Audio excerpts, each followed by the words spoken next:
It's very nice to return to the world of French Baroque music. It's great to be involved in this orchestra, as it were, for the first time, because no one has heard these instruments before.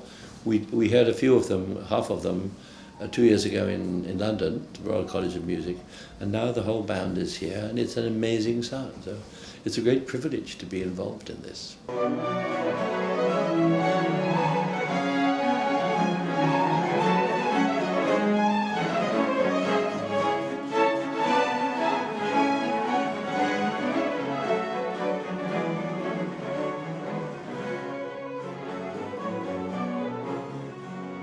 Je m'appelle Myriam Buloz. Dans la vie, je fais de l'alto. J'ai commencé par l'alto moderne. Là, je suis maintenant dans la classe de Patrick Cohen en alto et en alto baroque. Bon, je m'appelle Juliana Velasco, je suis d'origine colombienne. J'ai commencé mes études de violon à l'âge de 6 ans en Colombie. Après, j'ai étudié à Barcelone. Et finalement, j'ai choisi la France pour me spécialiser dans la musique baroque française, dans la musique ancienne en général. C'est à travers le conservatoire que j'arrivais au projet des 24 violons.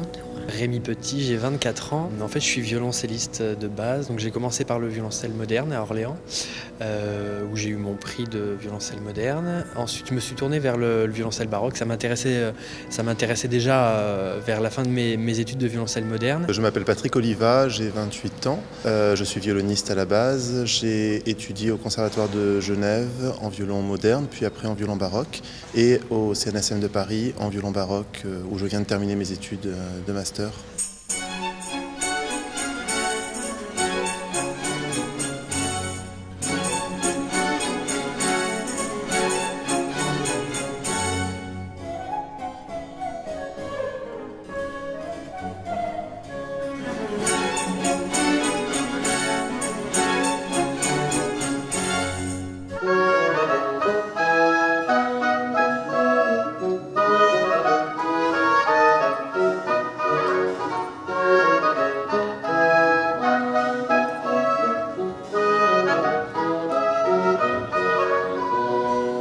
Le projet est fantastique dans le sens où on a peu l'occasion d'aborder ces instruments.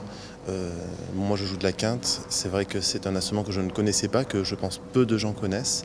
Et donc c'est très intéressant de pouvoir appréhender l'orchestre français du XVIIe et du début du XVIIIe avec les instruments vraiment faits pour ça. La basse de violon, instrument que je joue dans cet orchestre, est assez différent quand même du violoncelle. Donc il faut retrouver ces marques différentes des instruments sur lesquels on a l'habitude de travailler tout au long de l'année et dans les différentes sessions d'orchestre. On est amené à chercher un son, à trouver la technique qui fait qu'on peut trouver un son homogène, parce que c'est pas du tout des instruments évidents à jouer. Moi, j'essaye de chercher cette tenue qui fait que le son sort voilà, comme il se doit.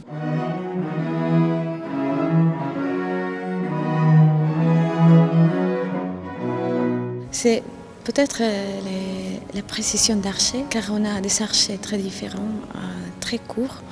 Donc c'est jouer avec les nuances, avec comment un pinceau trouver, mais ça c'est le parcours de musicien, toujours trouver la couleur. Et cette partie d'archet nous permet aussi de trouver une articulation, une diction dans la musique spéciale. Donc oui, c'est du geste plutôt. Du coup, c'est vraiment à nous aussi d'être ouverts, d'être sensibles à la musique qui est autour de nous, qui nous entoure. Et du coup, voilà. Du coup, il y a une espèce de, je sais pas, une émergence, une convergence vers un son commun.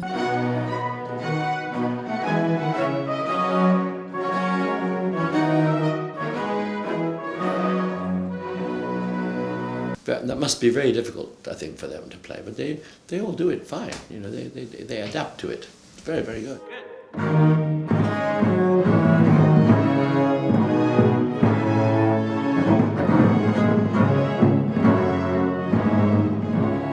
I mean, it's fantastic. There they are. It's a new generation of people who understand early music. Marvelous.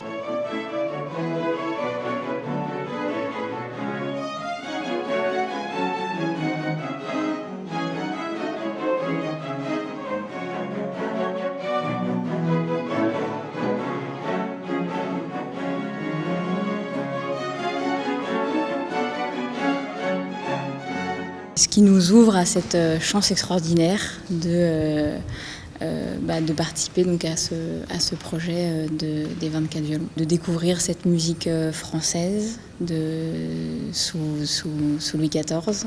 It's a very warm sound, very